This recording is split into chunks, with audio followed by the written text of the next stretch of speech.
ପୁରୁଣାକଟକ ସ୍ଥିତ ସରସ୍ୱତୀ ଶିଶୁ ବିଦ୍ୟା ମନ୍ଦିରରେ ଜିଲ୍ଲାସ୍ତରୀୟ ବିଦ୍ୟୁତ୍ ପରିଷଦ ଆଲୋଚନା ଚକ୍ର ଅନୁଷ୍ଠିତ।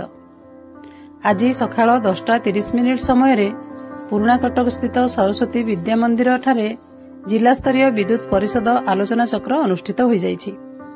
ଆଲୋଚନା ଚକ୍ରର ସଭାରେ ବିଦ୍ୟାଳୟର ସଭାପତି ଡ ପ୍ରମୋଦ କୁମାର ମହାପାତ୍ର ଅଧ୍ୟକ୍ଷତା କରିଥିବା ବେଳେ ମୁଖ୍ୟ ଅତିଥି ଭାବେ ଡ ରମେଶ ଚନ୍ଦ୍ର ତାରିଣିଆ, ଅଧ୍ୟକ୍ଷ ସ୍ନାତକ ମହାବିଦ୍ୟାଳୟ ପୁରୁଣାକଟକ, ମୁଖ୍ୟ ବକ୍ତା ଭାବେ ଶିକ୍ଷା ବିକାଶ ସମିତି ଓଡ଼ିଶାଙ୍କ ବିଦ୍ୟୁତ୍ ପରିଷଦ ସଂଯୋଜକ ଶ୍ରୀଯୁକ୍ତ ଅଶ୍ୱିନୀ କୁମାର ନାୟକ ଓ ସମ୍ମାନିତ ଅତିଥି ଭାବେ ବୌଦ୍ଧ ଜିଲ୍ଲା ପ୍ରମୁଖ ଶ୍ରୀଯୁକ୍ତ କାର୍ତ୍ତିକେଶ୍ୱର ବେହେରା ଓ ସୁବର୍ଣ୍ଣପୁର ବିଭାଗର ବିଭାଗ ନିରୀକ୍ଷକ ଶ୍ରୀଯୁକ୍ତ ମନୋରଞ୍ଜନ କର ଯୋଗ ଦେଇଥିଲେ।